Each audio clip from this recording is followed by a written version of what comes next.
All right, here we go. So thank you, everyone. Good afternoon. Thank you for joining us on our kind of surprisingly summery afternoon. Welcome to the webinar for the Municipal Community Grants, Navigating In-Kind Funding. My name is Tanya Sutherland Stewart.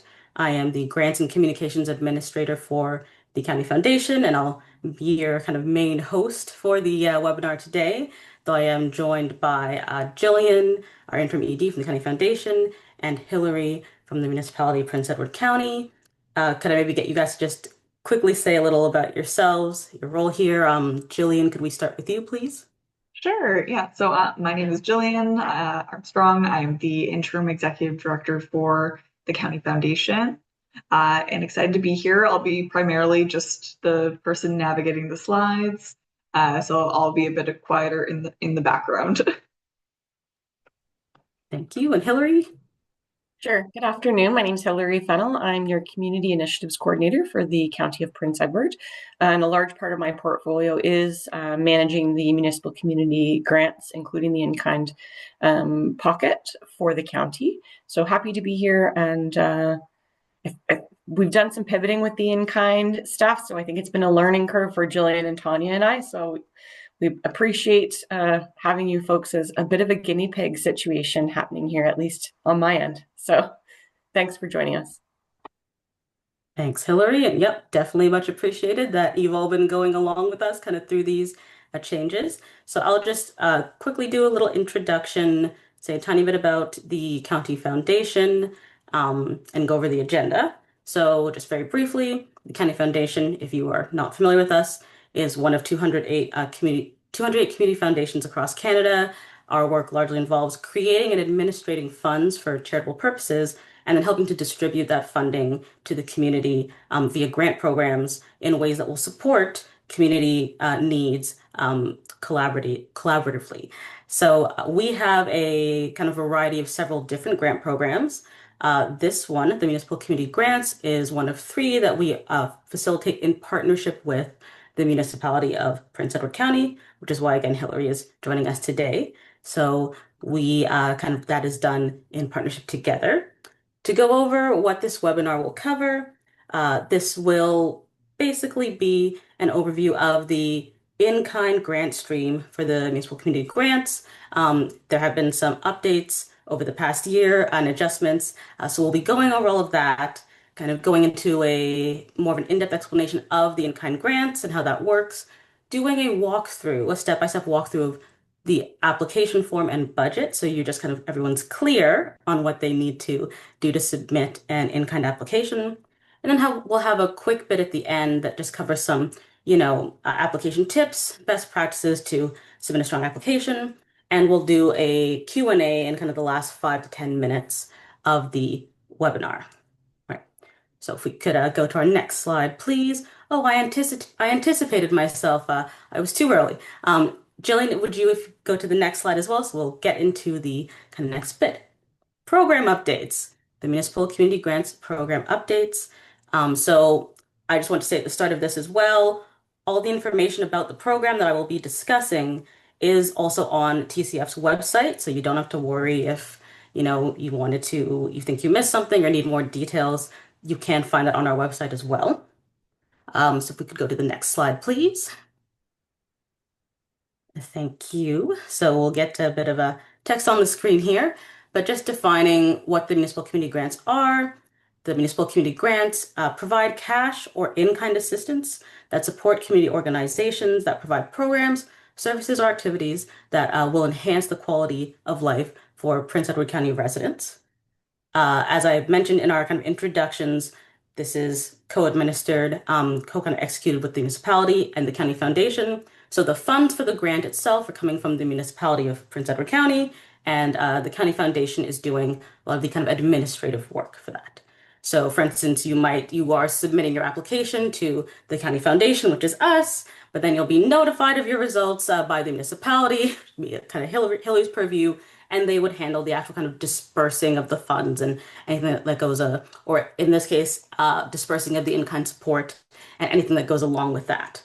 So the municipal community grants support organizations that are working in the realms of culture, environment, heritage, recreation, Health and Human Services. Don't need to memorize that, just giving an idea of kind of the type of work that falls within this. There are two grant streams for the community grants, cash grants, which there is a kind of once a year application period, and in-kind grants, which as of 2025 has two intake periods in a year, and we will get into that. And so I was just wanted to share as well that 2025, you're seeing this program following a kind of extensive program review that took place in 2024. It was an in-depth review process that was led by the municipality, and the County Foundation collaborated with the municipality to update the program and also to collect and kind of take and analyze feedback from the community and like local organizations about how the program could develop to best support them. So. This review led to several updates that we're now seeing in 2025. A lot of them I will not go into detail about because they relate more to the kind of cash grant side of things, but I will just make a few quick notes. One main one was that out of the municipal community grants, a kind of new sister program was born called the PEC Arts Fund, which is operates very similarly, but it's kind of dedicated to arts mandated organizations in the community. So that's now its own separate grant program, but that will be relevant when we talk about the eligibility for in-kind grants. So I wanted to note it. For the in-kind funding itself, some changes, as I mentioned, is that applications would now be coming in 2 times a year. For 2025, this kind of first intake ran at the same time as the cash grants and the PEC Art Fund back kind of in mid-February to late March. And we are now currently in a standalone second intake process for the in-kind funding only, which went from September 8th and will close on October 6th. There's still a few weeks. And one other note was just a change to the organization's eligibility about when you can and kind of cannot apply for in-kind grants. Next slide, please. Great. So we'll do an overview of the in-kind grant stream. Yep, and we'll get to as well the defining in-kind funding. I'll just say quickly in our kind of overview, we'll get into a bit more details about the stream, what it means, some timelines that are relevant, again, how the program works, and go from there. So starting with the basics. What is in-kind funding? Helpful to know. Or in-kind funding refers to the services or resources that are offered by the municipality meant to help support the work of an applicant organization and to reduce expenses of that work or the initiative that's being kind of proposed. And that's, again, can be a little bit abstract. To give some concrete examples, in-kind support could look like something like venue rental. So instead of having to pay a rental fee, that is essentially kind of covered by this in-kind support. Certain equipment you might be able to like get or use, services or labor that would all help support your project. So it's not a cash grant, but there is a dollar value assigned to these resources. And that's all laid out in great detail by the municipality's fees and charges bylaw, which we will discuss in considerably more detail in just a little bit. And so I'll note as well that the max funding for this year is kind of $2,000 per organization. So the idea is you would apply for something in the fees and charges bylaw, and you can kind of make a request as long as you're not exceeding this $2,000 max amount. We'll get into that. I do want to note from this section, one main takeaway is that only the resources that are in the fees and charges bylaw are eligible for this kind of in-kind support. There could be other kind of resources or things that the municipality has, but if it's not covered in the bylaw, it would not be eligible for this program. This is why it would be very important if you are applying for in-kind support to double check that what you're kind of wanting support for, wanting to do, does appear in the bylaw. And if you're not sure, to kind of reach out and ask. We at the County Foundation will do our best to answer questions, and then Hillary as well, if you need assistance with the specifics of what's in the bylaw, can assist on that end. So just letting you know here. And next we can go forward to some updates for the timelines. Great, thank you. So as I mentioned, we are now working with two intake periods for in-kind applications, the primary and the secondary. I just made a note in our presentation there. They were originally called, we were referring to them as the spring, fall, and I'll explain why that changed a little bit. So primary and secondary, which primary does take place, the applications in roughly the springtime, but it is open to any projects or events that are taking place throughout the kind of entire year. And the full pool of funding that is available for the in-kind grants to be used for in-kind grants is available to be dispersed in this period. So, in contrast, the secondary, which we were calling the fall intake, has a bit more of a limited or specific timeline. It is meant for events that are taking place between October 1st and May 31st of the following year. And it is, because of these timelines, it's intended more so for events that may have been kind of thought of or being planned a little later in the year. And they're happening later in the year, but people might still want to see if they are able to get any in-kind support. The thing to note about the timelines is that all events, regardless of when they're occurring, as I said, can apply during the primary intake. And I would really strongly recommend that if you are able to and are aware of an event that's coming up and you can apply for the primary intake period to do that. The reason is, as I said, the funding for the primary is for kind of the entire year. So it is possible that all of that funding could be dispersed, say, um, and that kind of used up in that first primary intake. Because as you'll note on the slide, the secondary intake, its funding comes from whatever is left over from the primary intake. So, if you are kind of like, I really think I would want to be applying for in-kind support and you're aware of it, definitely the primary intake would be what you want to go for primarily if you are able. So. Well, we will move on for some of the eligibility for the points for the Municipal Community Grants Program. So, the in-kind grants follow the eligibility criteria for the Municipal Community Grants Program itself. And again, because it's kind of like in-kind is a substream of the Municipal Community Grants Program. I'm going to read this long definition to you, sorry. So the eligibility is for community organizations, which are defined as groups of people working collectively with volunteer governance without profit motives for the benefit of the Prince Edward County community. They provide programs, services, and events to be accessed by the entire Prince Edward County community or by specific segments of the population who may be underserved or at risk for negative outcomes. The organizations may have formal or informal structures and can include incorporated nonprofits, registered charities, ad hoc groups, and unincorporated organizations. And I just wanted to read out that kind of full definition to highlight the contrast with a lot of our other grant programs in that this municipal community grants program does not you do not have to be a registered charity to apply, which is the case for many of our other programs. So it is provides some openness and support for, say, like kind of some grassroots initiatives or like more informal, again, organizations, community organizations. So that's something to keep in mind if you are considering looking for in-kind support. For the next slide, I will go into some eligibility notes about the in-kind grants themselves. So a bit more specific. As I mentioned earlier, the same rules for the Municipal Community Grant Program applies, with a few exceptions. So a big thing that I'd mentioned, arts mandated organizations can apply for in-kind support. So say if someone was applying for the PEC Arts Fund in the spring and they wanted some kind of in-kind support as well, they would still be able to submit like that cash application for a cash grant for the Arts Fund, but then apply for in-kind grants either in the primary or secondary intake if they wished.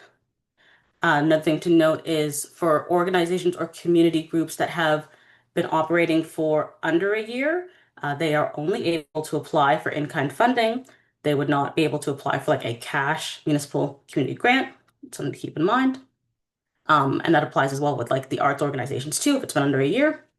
Um, One thing to remember as well is that we have these two intake periods.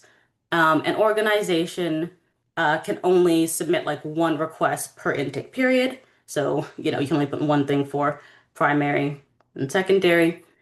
If an applicant was to, say, apply in the primary and not receive that funding or receive less than the maximum $2,000, they are able to reapply again in the secondary intake for more funding if they wish. And again, if there is funding, available left over from the primary intake period. All right. And so for our next section, we're going to do a walkthrough of the application kind of process and period. Next slide, please. Thank you. And I'm going to start with an overview of the form itself, what information the application form looks for, just anything you might want to like keep in mind or take note of. You will see an example of like the form in a later slide. So, but I'll just cover this and say, first off, all of the application materials. So that is your application form, the budget template, all instructions can be found on the County Foundation's website. With the application form, you've got kind of two main options to submit by. You can do our online form, which we'll see in a moment. The benefit to that is that it does send an automatic confirmation email once your application is submitted. So it could just be nice to know, again, submitted this. Yes, the system has received it. You've got that feedback, and it even gives you like, it attaches a copy of your application. That's nice to have for your records. But on the other hand, we do have the application available in a PDF format if you were wanting to say print out the form or kind of fill it out by hand, and then you could submit that either by mailing it to us. You could come to our office and submit it in person, or you could, fill out the form by hand, say, scan it, and then like email it to us as well. So there are a few different choices. And if you ever had any like questions or issues with submitting, reach out to us and we're happy to help and go through that as well. So if on our next slide here is what our wonderful online form looks like. Just you'll see that it reiterates a lot of these kind of instructions, the max funding amount, the timelines to be aware of for the, which intake your period you're looking at. Got secondary intake, October 1st, May 31st, 2026, and of course the deadline to apply. I'm not sure if I'd mentioned that when I said, we're open, applications are open until October 6th. That does have a cutoff time at 4 p.m. So do note that if you aren't able to get your application in before 4 p.m., it would be a late application and therefore ineligible. But all of that information will be covered when you're going through the form here. Jillian, if we could do the next slide, please. All right, and I'm just going to take us through there's three main sections of the form, just to give an idea of what the information you need is. First section, contact information, name of organization or group, a lead contact, email, phone number, mailing address, pretty straightforward. Section 2 is the amount requested. This is when you would be completing and then kind of submitting, attaching your in-kind budget, which must be filled out using the budget template that is with the other application materials for you. And you'll see that in just a moment. And I noted here that, you're uploading your budget as a separate file. For someone who wanted to, say, print this and, complete it by hand, the budget template is also its own like separate document as well. So you can still do that. You can print it.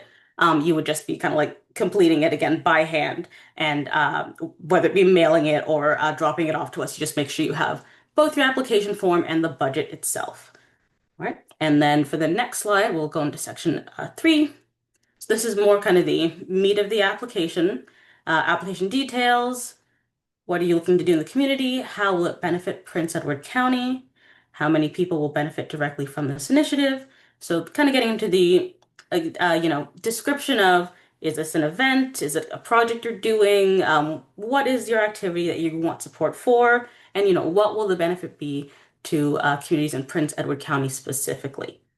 The next question there would be, tell us about any relevant dates and times related to this request.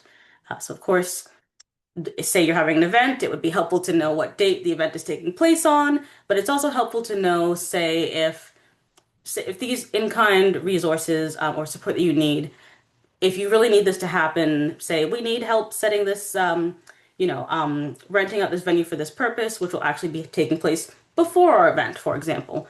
What are those dates? What are those timelines? Even to the level of detail of like the number of hours you might require something. It's just helpful to include it in the application so that, of course, everyone can like be informed about what you need and try to address that. And a final question here is, what is your total budget for this initiative? Are you receiving any additional support? If so, please explain. So as I'd mentioned, the maximum amount for the in-kind grant itself is $2,000 per year. But again, as a kind of context to your request, we're asking us to know if you do have any other forms of support. Is it like other cash support, other maybe in-kind support that is not, this particular grant stream, just to understand again your project, your initiative, your event, and all the layers that are kind of going on within it. Right.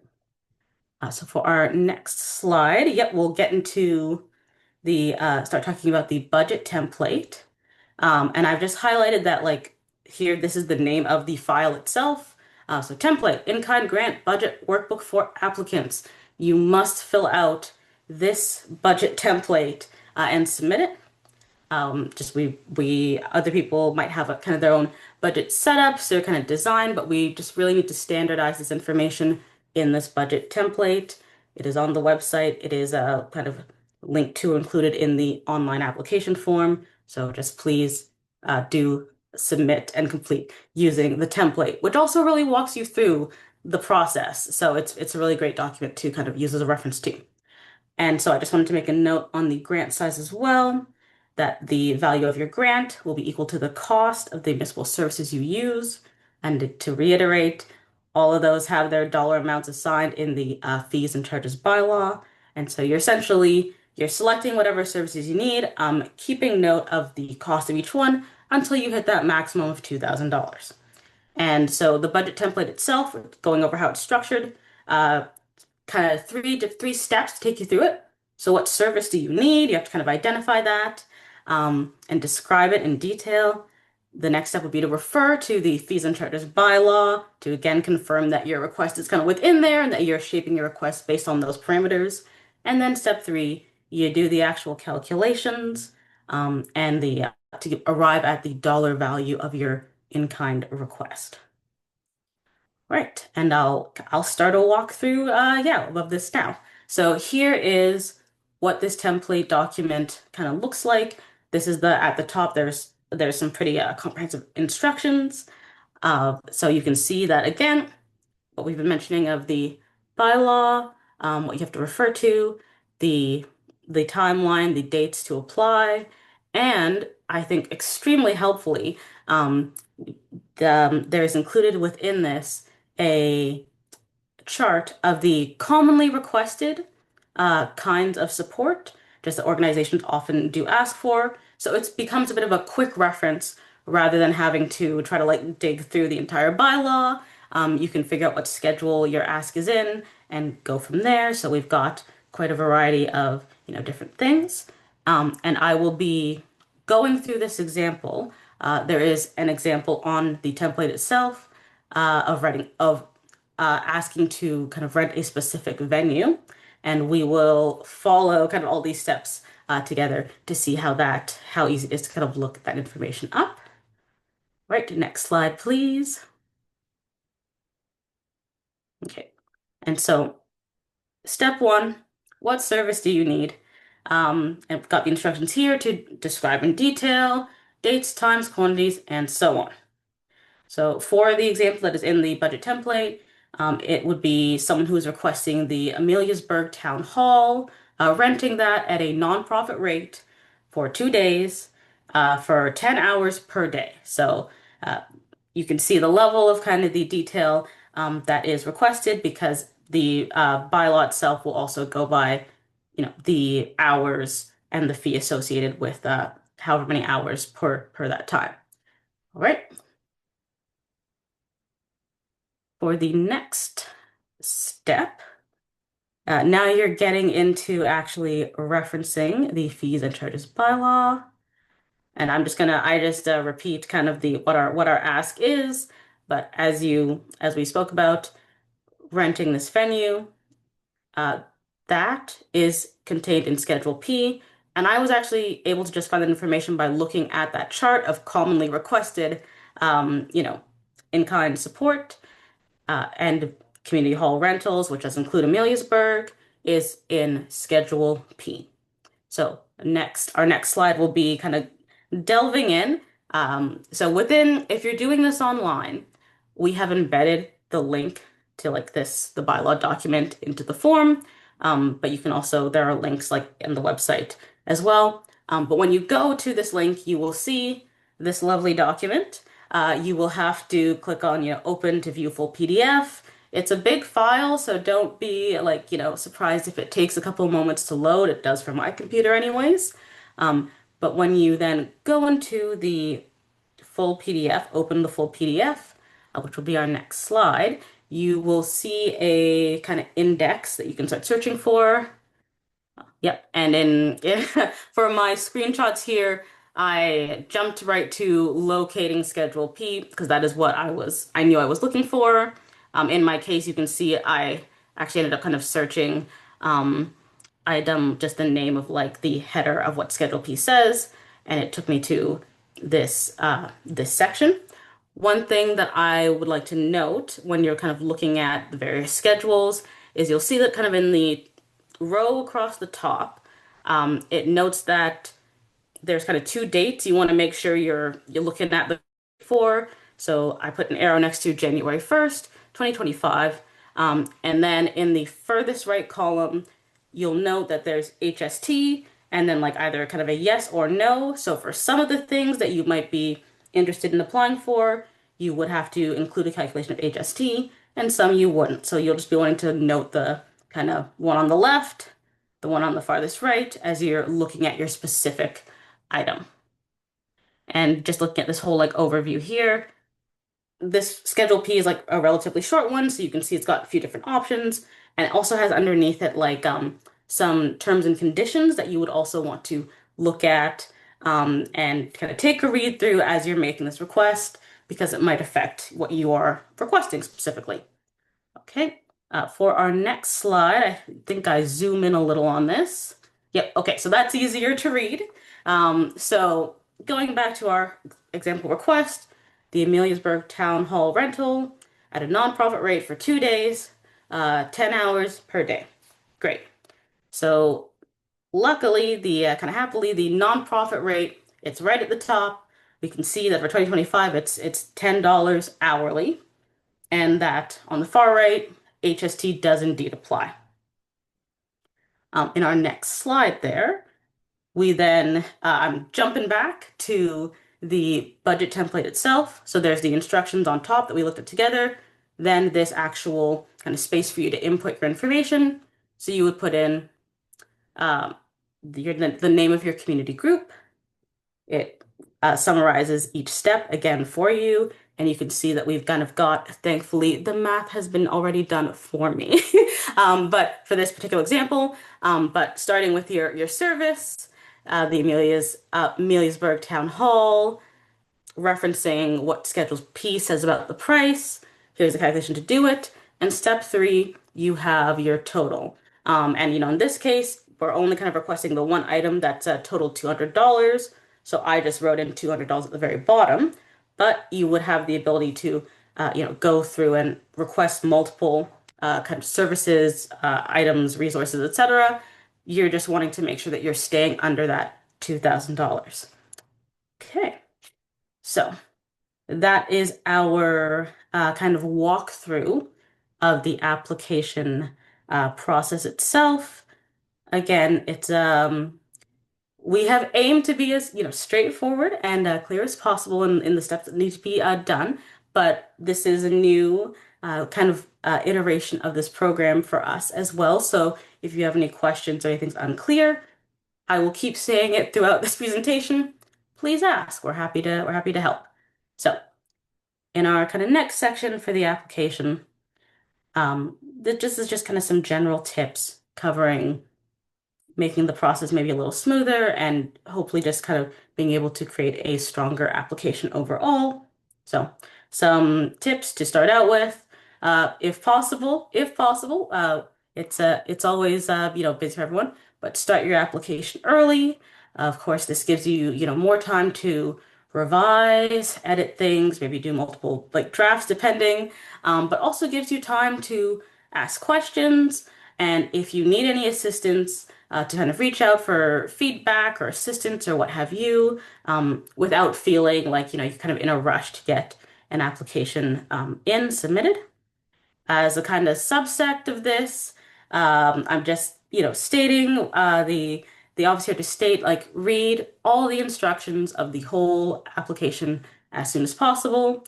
I'm sure we've all been there where we're, say, cooking a recipe or something, and you think that you're doing okay, and then you see chill overnight, and it's you wanted for dinner now. So just to avoid being caught by surprise by any step that you weren't expecting.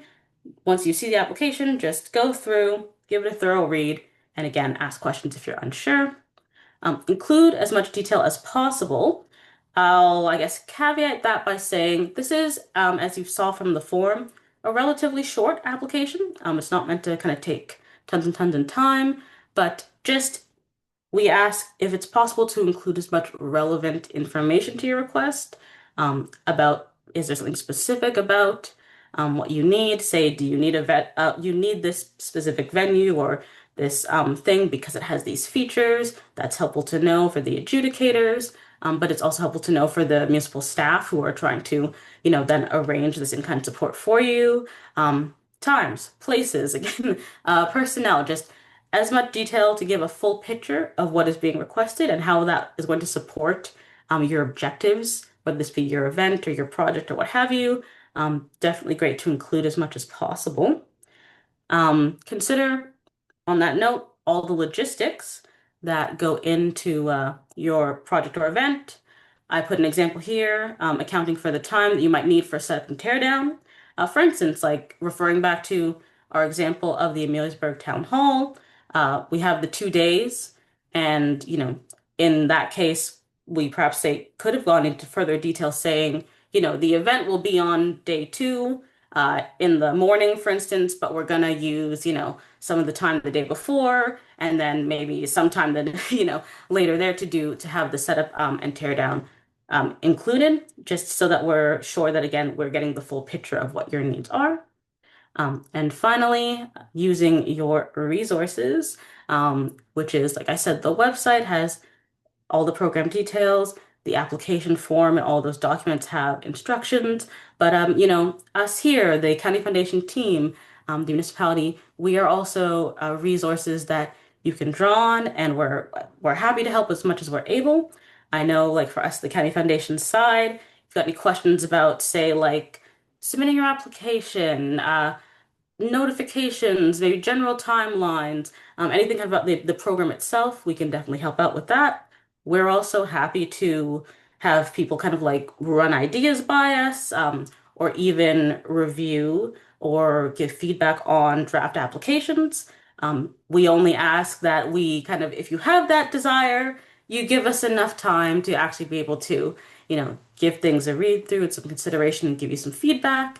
So just, not like the night before the grant is due, we might not be able to give you a very thorough feedback at that point, but we're happy to help. And I know as well on the kind of municipal side, Hillary also can be contacted. Her kind of uh, area of expertise in this situation would be within questions like, say that there's something kind of described in the bylaw or there's conditions and you're maybe like a little unsure or unclear of like what exactly that is meaning or its implications, she can help with that. Clarifying any details or conditions of the in-kind support that you are kind of seeing and you're not sure if you should go with this or not. Or even scenarios where say you've got an idea that you're pretty sure it should be in the spy law somewhere, but maybe you're having trouble like finding it or finding like the exact type of support that you're looking for. Hillary might be able to assist on that front. And then if you have any trouble with calculating your costs out, so yeah, maybe you're like, I'm not sure how much time I need or this space or this service exactly doing the actual calculation, Hillary can help kind of assist with that and make sure that you're getting kind of arriving at the correct figures for your request for support. I'd also add in as well, you want to, of course, go by the only request things that are in the fees and charges bylaw.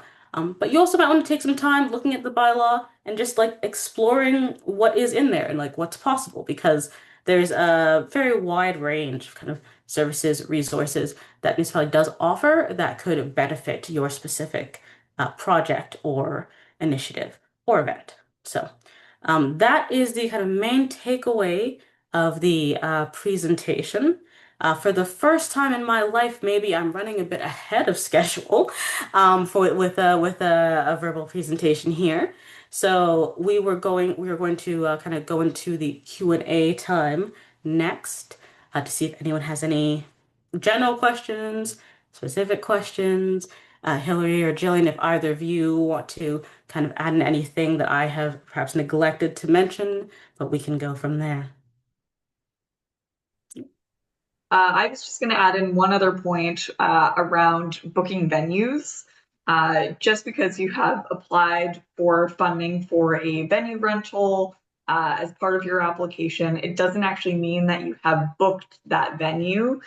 You still need to reach out to the booking coordinator at the municipality just so that you have that space reserved and make sure that that is handled. So I just wanted to clarify that if you are hoping to get funding specifically for venue rental, that you still need to reserve the actual space and make sure that it's available for the date and time that you would like it for.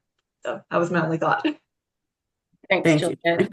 Further to that, I was just going to say, if you're successful in your application, the letter you'll receive from the municipality will indicate your next step. So if there's another person within the municipality that you need to contact to make an arrangement, like the booking coordinator, Jane Vader with Recreation, to secure your venue, we'll provide all of that contact information in your notification letter. So you'll be guided on where you need to go next.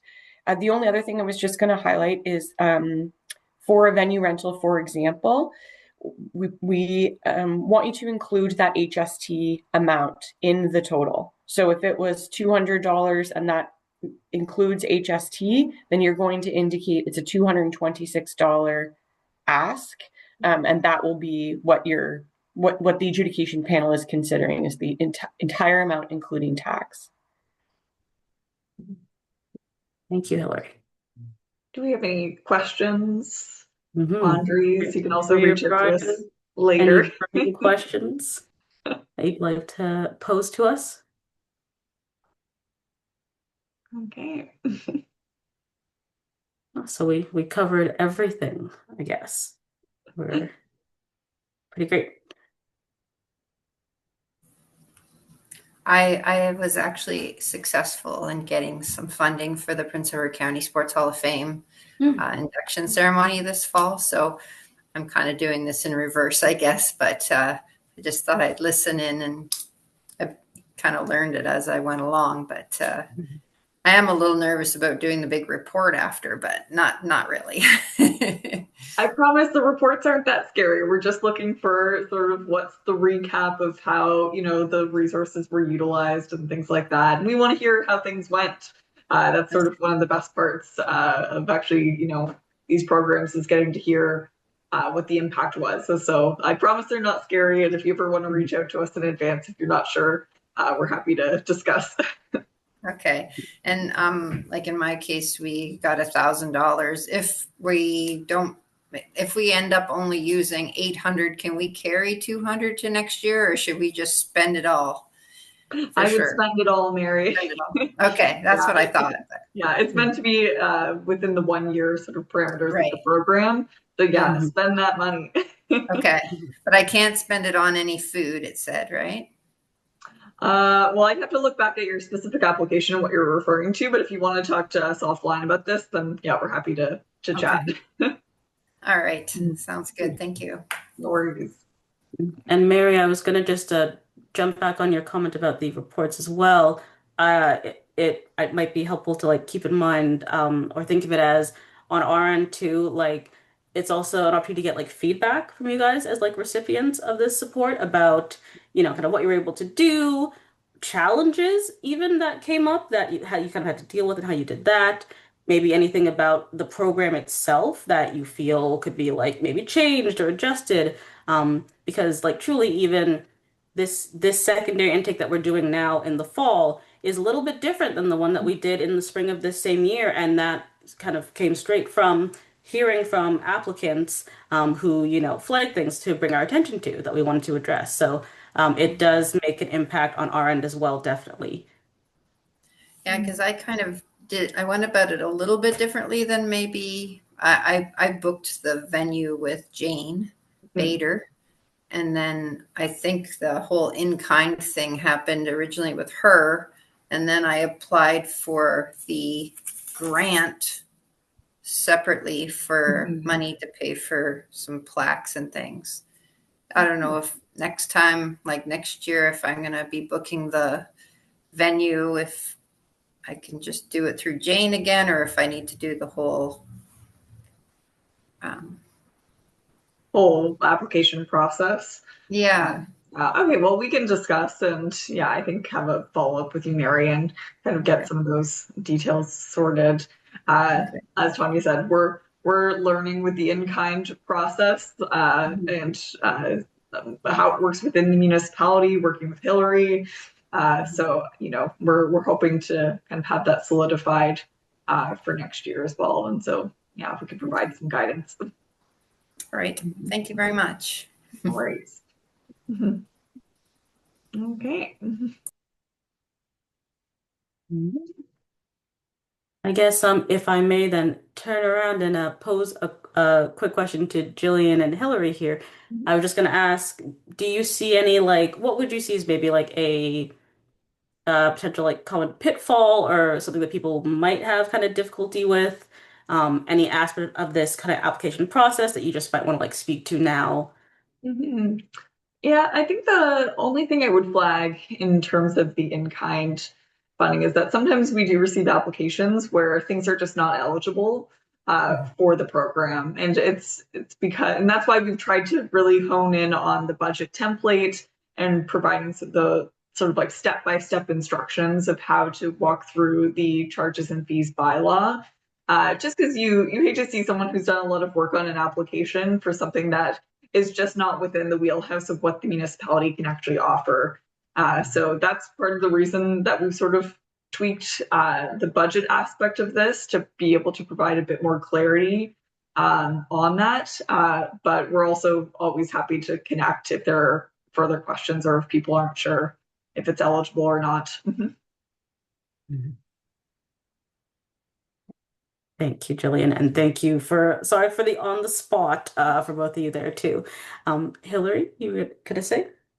No, I was just going to say, just further to Jillian's comment, that's the biggest thing I think we see is that if folks don't really fine tooth comb that or not sure, you could end up asking for a venue that you think the municipality actually owns when ultimately it's not a municipally owned venue. But we're going to do our best between the county foundation and myself representing the municipality to catch those things in advance. So the earlier you get your application in, the more time it gives us behind the scenes to evaluate where there might be a misstep so we can get back in touch with you and get that sorted out so your application can still land before the deadline and there's still a relevant ask to go to the adjudication panel. Mhm. That's a great point, Hillary. Mhm. Yes. And I will just add a little bit on kind of like that whole process as well to just so everyone's aware. We applications come in up till the deadline. We do kind of give everything a review as it's coming in and follow up if say, hey, maybe you've forgotten something or hey, this maybe doesn't quite match. These two things don't match. We do our best to do the follow up to flag those issues. But it's definitely very helpful if as an applicant, if you're kind of unsure asking before you submit the application versus kind of like maybe waiting for the like hoping that the kind of follow-up process will catch any kind of problems or questions that are outstanding. It tends to, I think, be a time saver in the long run if you can kind of get those answers clarified earlier and then like submit your application accordingly.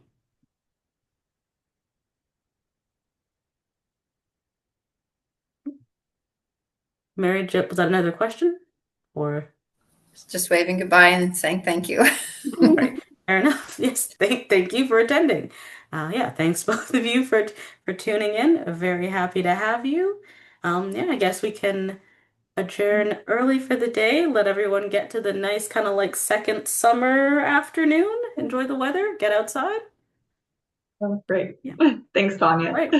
All right. Thank you, everybody. Take care. Have a great day.